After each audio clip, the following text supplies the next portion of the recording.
కోట్లాది మంది ఆరాధ్య దైవమైన శ్రీనివాసుడికి భక్తుల విషయంలో ఎలాంటి కొదవ లేదు. శ్రీవారి సేవలో మహారాజుల నుండి కటిక నిరుపేద వరకు తరించిన వారే. క్షణకాలం పాటు జరిగే శ్రీనివాసుడి దర్శన భాగ్యం కోసం కోట్లాది మంది భక్తులు పరితపించిపోతుంటారు. భక్తుల పాలిట కొంగు బంగారమైన శ్రీ వెంకటేశ్వరుడి సన్నిధిలో గడపాలని, ఆయన సేవ చేయాలని భక్తులు ఎంతగానో తపించిపోతారు. కొందరు శ్రీనివాసుడికి కోట్ల రూపాయలు కానుకలుగా సమర్పిస్తే, మరికొందరు ఆభరణాల రూపంలో, భూముల రూపంలో స్వామివారికి కానుకలుగా సమర్పించటం చూస్తూనే ఉన్నాం. ఇలా ఒక్కొక్కరు ఒక్కలా సేవలు చేస్తుంటే, తిరుపతికి చెందిన ఒక వ్యక్తి మాత్రం స్వామివారిపై అపారమైన భక్తి భావంతో దాదాపు 25 ఏళ్లుగా పరదాలను కానుకగా సమర్పించి శ్రీ వెంకటేశ్వరుడి సేవకు అంకితమయ్యారు. సెప్టెంబర్ 27వ తేదీ నుండి ప్రారంభమయ్యే శ్రీవారి బ్రహ్మోత్సవాలకు పరదాలను స్వయంగా తయారు చేసి అందిస్తున్న ఆ వ్యక్తి గురించి తెలుసుకుందాం. శ్రీనివాసుడి భక్తులందరికీ సుపరిచితమైన పరమభక్తుడు. వృత్తినే ఇంటి పేరుగా మార్చుకున్న వ్యక్తిగా ఓ సాదాసీదా టైలరింగ్ జీవితం నుండి తన జీవితాన్ని ప్రారంభించిన ఆయన శ్రీనివాసుడి పిలుపుతో సాక్షాత్తు వైకుంఠనాథుడికే పరదాలను సమర్పించే మహద్భాగ్యాన్ని సంపాదించాడు.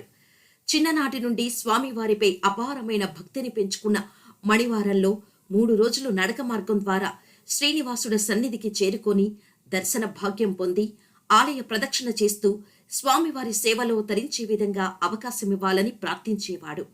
చదువులో రాణించలేకపోయినా ఏదో ఒక వృత్తి చేసుకొని జీవనం సాగించాలని భావించిన మణి టైలరింగ్ వృత్తిలో అడుగుపెట్టి మంచి నైపుణ్యం సంపాదించాడు. ఈ నేపథ్యంలో 1999లో శ్రీ పద్మావతి అమ్మవారి ఆలయంలో హుండీ ఏర్పాటు చేసేందుకు మొదటిసారి అవకాశం దక్కింది. అక్కడి ఆలయానికి అనుగుణంగా హుండీని బట్టలతో తయారు చేశారు మణి. అలా అక్కడి అధికారుల మన్నలను పొందాడు.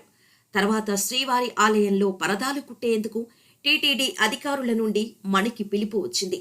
ఆనాటి నుండి నేటి వరకు ఏడాదిలో 4 సార్లు కోయిల్ ఆళ్వార్ తిరుమంజనంకు ముందు రోజు తయారు చేసిన పరదాలను టీటీడీకి అందిస్తున్నాడు.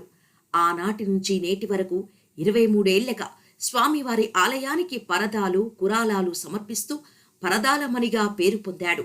స్వామివారి గర్భాలయంలో ఉన్న జయ విజయ ద్వార పాలకుల ద్వారం వద్ద గరుడ వాహన భూషితుడైన శ్రీ వెంకటేశ్వరుడు, కామధేనువు, పరదాలపై భాగంలో శ్రీ పద్మావతి, లక్ష్మీదేవి అమ్మవార్లు శ్రీ తిరునామంతో ఎంతో విశేషంగా ఆ పరదాలను రూపొందించారు. ఇక రాముల వారి మెడకు శ్రీ లక్ష్మీదేవి అమ్మవారి ప్రతిమ, ఐరావతం, శంకుచక్రాలు అమర్చారు. ఇక కులశేఖర పడి వద్ద పద్మావతి అమ్మవారు తిరునామం వచ్చేలా రూపకల్పన పరదాలపై చేశారు. తిరుపతిలో జన్మించి ఆ స్వామివారికి సేవ చేసే విధంగా ఆ స్వామే తనను ముందుకు నడిపిస్తున్నాడని ఏడాదికి 4 సార్లు శ్రీవారి ఆలయంలో జరిగే కోయిల్ ఆళ్వార్ తిరుమంజనం ముందు పరదాలు సమర్పించటం జరుగుతుందని పరదాలమణి అంటున్నారు. 3 రకాల పరదాలు, 2 కురాలాలు ప్రతి ఏటా 4 సార్లు స్వామివారికి సమర్పించటం చాలా సంతోషాన్ని ఇస్తుంది.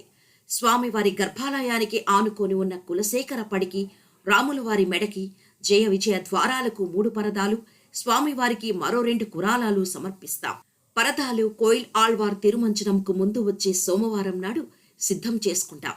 అనంతరం కాలిబాటగా తిరుమలకు చేరుకొని పవిత్ర పుష్కరిణిలో స్నానమాచరించి వరాహస్వామి దర్శనం చేసుకుంటాం. మంగళవారం నాడు జరిగే కోయిల్ ఆళ్వార్ తిరుమంజనం నాడు స్వామివారికి పరదాలు, కురాలాలు అందించటం ఆనవాయితీ. అంతా స్వామివారే నడిపించి నాకు ఈ భాగ్యాన్ని కల్పిస్తున్నారని నా ప్రగాఢ విశ్వాసం అని, ఎన్నో జన్మల పుణ్యఫలంతోనే స్వామివారికి సేవ చేసుకునే భాగ్యం కలుగుతుందని, తన ప్రాణం ఉన్నంత వరకు స్వామివారి సేవలోనే గడుపుతానని చెప్పుకొచ్చాడు.